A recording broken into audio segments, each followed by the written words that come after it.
Tara samahan niyo ako i-receive ang delivery ng supplier ng coffee ko. Nakatrolley nga lang pala si Kuya kasi hindi masyado malapit yung napagparkan nila.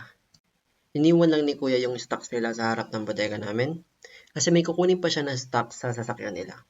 Hindi pa naman nabot ng paningin niya yung stocks na binaba niya ngayon kung saan sila nagpark. Ayan ang mahirap kapag kulang sa tao. Actually, dalawa sila, pero tingin ko iba yung scope ng work ng isa. Parang tagakuha lang ng order at payment yung isa. Buti na lang may CCTV kami at na-check ko na walang kumuha na tao na dumada. Dumating na ako sa bodega para i-receive ang delivery. Ito na yung isang kasama ni Kuya delivery boy. Kinuha niya na yung resibo sa akin para mabayaran na doon sa tindahan yung in-order namin. Kinuha na rin ni Kuya yung mga butal na stocks para ilagay na sa tindahan. Tutulungan ko na dito si Kuya delivery boy. Ilalapit ko na ang mga produkto.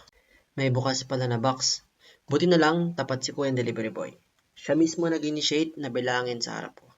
Salamat sa katapatan mo, Kuya delivery boy. Kaya sa mga kapwa ko negosyante dyan, i-check ang mga box kung na-open na ba. Kung na-open na, bilangin ang quantity at i-check ang quality. Salamat sa panonood.